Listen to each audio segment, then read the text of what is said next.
Morning. তো আমি মাত্র স্নান করে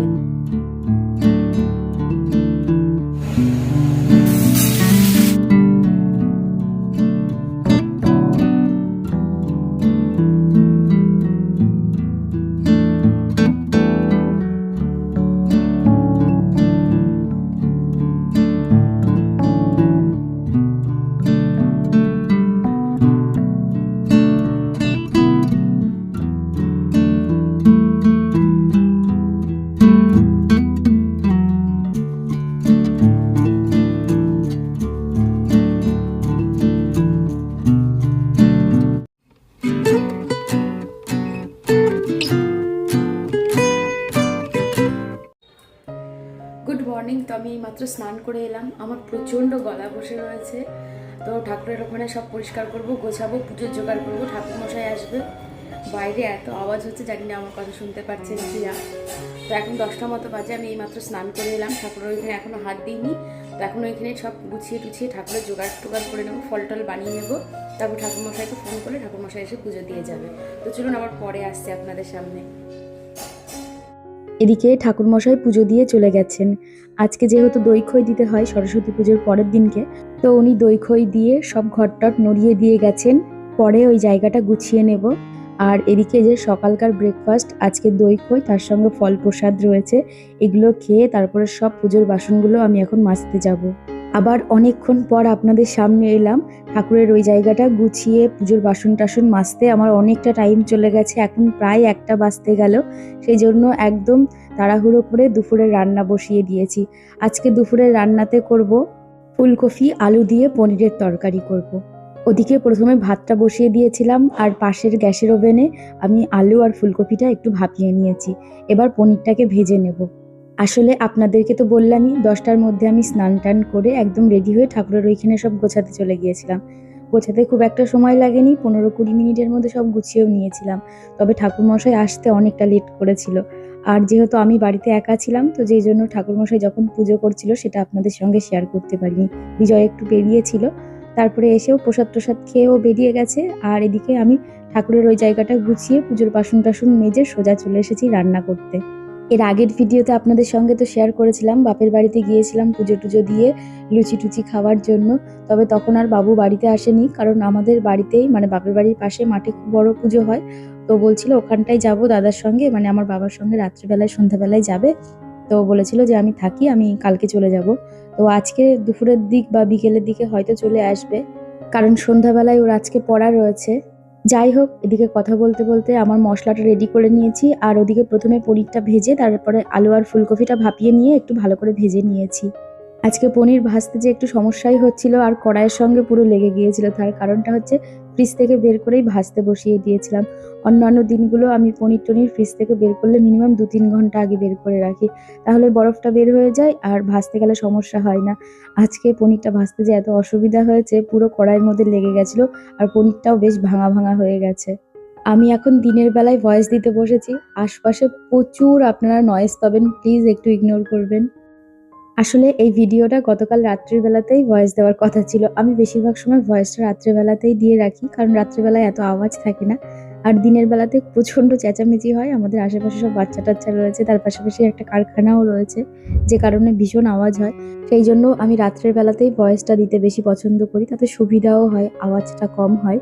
তবে গতকাল রাত্রে আমাদের এখানটাতে শ্রী শ্রী শ্রী মেলা হচ্ছে, খুব বড় মেলা হচ্ছে, আর প্রচুর আর্টিস্টরা এসেও ফাংশন করছে। তো সেই জন্য ওখানে গিয়েছিলাম, তাই রাত্রে ফিরতে অনেকটা লেট হয়ে গেছিলো, তাই জন্য আর রাত্রিবেলায় ভয়েস দিতে পারিনি। তার পাশাপাশি আবার আমার গলাটাও ভীষণ বসে রয়েছে, যে কারণে হয়তো আপনাদের শুনতে একটু অসুবিধাই হবে। যাই হোক, এদিকে কথা বলতে বলতে আমি মশলাটা কষিয়ে নিয়ে ভালো করে কষিয়ে ফুলকপি আর আলুটা দিয়ে দিয়েছি। এবারে যে মটরশুঁটি ছাড়িয়ে রেখেছিলাম, তো সেটাই দিয়ে খুব ভালো করে কষিয়ে নেব। তোমরা সবাই জানতে চাও যে আমি তরকারিতে কি কি মশলা দিই, যদিও আমি সব গোটা মশলা দিয়েই রান্না করি, তবে কি কি মশলা দিয়েছি সেটা তো আপনাদেরকে দেখিয়েইছি, আপনারা হয়তো বুঝতে পেরেছেন। আমি মশলার মধ্যে দেখতেই পেলেন একটা মিডিয়াম সাইজের টমেটো দিয়েছি, 1 ইঞ্চি আদা দিয়েছি, 2টো শুকনো লঙ্কা, 2টো কাঁচা লঙ্কা, 1 চামচ ধনে, 1 চামচ জিরে, 1 চামচ মতো পোস্ত আর 1 চামচ মতো দিয়েছিলাম চারমগজ।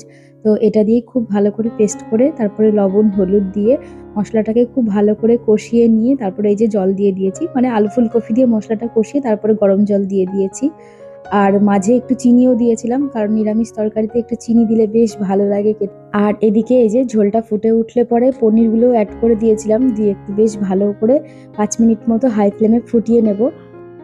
ওদিকে ভাতটা ফুটে ওঠার পরে একটু নামিয়ে রেখেছিলাম, কারণ তরকারিতে জল গরম দেওয়ার জন্য জল গরম বসিয়েছিলাম।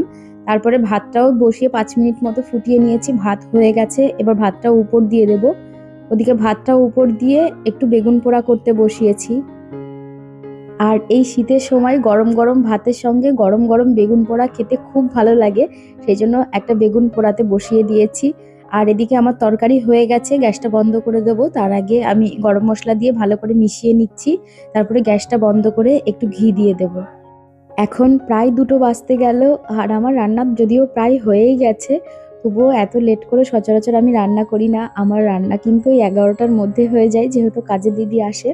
তো আজকে যেহেতু পুজো টুজো দিয়ে সব কাজ টাজ সেরে পরেই রান্নাটা বসিয়েছি, সেই জন্য আজকে রান্নাটা করতে একটু দেরি হয়ে গেল। তবে সমস্যা নেই, কারণ আমরা দুপুরবেলায় 2টো-2:30টার সময়ই খাই। বিজয় এখনো আসেনি, ও আসলে তারপরেই খেতে বসবো। তো এদিকে এই যে আমার রান্না পুরো কমপ্লিট হয়ে গেছে। গরম গরম ভাত, তার সঙ্গে বেগুন পোড়াটাও একবারে মাখিয়ে রেখে দিয়েছি। বিজয় গিয়েছে স্নান করতে, তো স্নান করে বেরোলেই তারপরে আমি আর বিজয় খেতে বসবো। আজকের দুপুরের খাবারটা ছিল একেবারেই ছিমছাম, তবে ভীষণ টেস্টি হয়েছিল তরকারিটা। আর তার পাশাপাশি বেগুন পোড়া তো এমনিই ভালো লাগে খেতে। তো চলুন খাওয়া দাওয়াটা সেরে তারপরে আবার আপনাদের সামনে আসছি।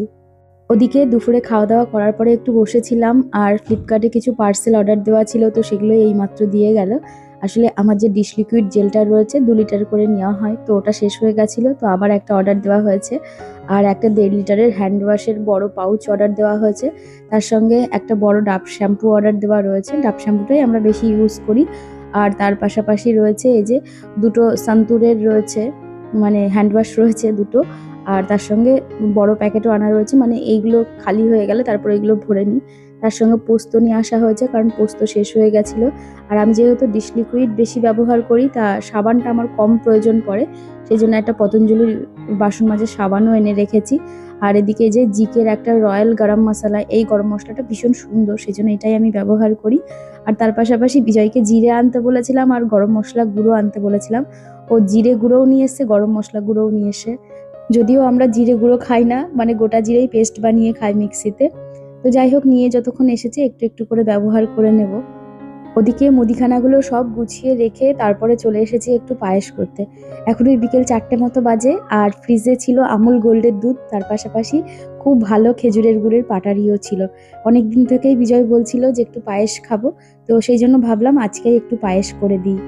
আসলে বিজয় অন্যান্য পিঠের থেকেও পায়েস টাইপ খেতে বেশি পছন্দ করে, মানে এই খেজুরের গুড়ের পায়েস খেতে বেশি পছন্দ করে। আর আমি যেভাবে করি ও সেইভাবে বেশি পছন্দ করে খেতে, তো সেই জন্য ভাবলাম একটু পায়েস করেই দিই। পায়েসটা ভালো হওয়ার জন্য একদম ভালো কোয়ালিটির দুধ হতে হবে। আমুল গোল্ডের দুধ দিয়ে পায়েস করলে এমনিই খুব ভালো খেতে হয়, তার পাশাপাশি গুড়টা খুব ভালো হতে হবে। এই যে গুড়টা দেখতে পাচ্ছেন, বিজয় অনলাইন থেকে অর্ডার দিয়েছিল, 500 টাকা করে কেজি নিয়েছিল এই গুড়টা। তবে গুড়টা এত ভালো আপনাদেরকে বলে বোঝাতে পারবো না। এটা কোনো একটা পেজ থেকে অর্ডার করেছিল বিজয়, ভীষণ সুন্দর। বিজয়কে বলেছি আরও কিছুটা গুড় অর্ডার দিতে। আসলে আমাদের এখানকার লোকাল মার্কেটে বেশি দাম দিয়ে নিন বা কম দাম দিয়ে নিন, ভালো খাঁটি গুড় পাওয়াই যায় না। তবে এবার আমরা যতবার গুড় খেয়েছি বাইরের থেকে অর্ডার দিয়ে দিয়েই নেওয়া হয়েছে, তবে গুড়গুলো সত্যি বলছি একদম খাওয়ার মতো, মানে সেই পুরনো দিনের মতো এত খাঁটি গুড় পেয়েছি আমরা। যাই হোক, এদিকে আমার পায়েস রেডি হয়ে গেছে। আর আজকের পায়েসটা এত ভালো খেতে হয়েছিল, দুর্দান্ত হয়েছিল। তো এখন তো গরম, একটু ঠান্ডা হয়ে গেলে এই পায়েসটা খেতে আরও দ্বিগুণ স্বাদ লাগবে। যাই হোক, ভিডিওটা আর বেশি বড় করব না। আর আজকের ভিডিওটা আপনাদের কেমন লাগলো অবশ্যই কমেন্ট করে জানাবেন, ভালো লাগলে একটি লাইক করবেন। আবারও দেখা হবে নতুন একটা ভিডিও নিয়ে, ততক্ষণ সুস্থ থাকবেন, ভালো থাকবেন, টাটা।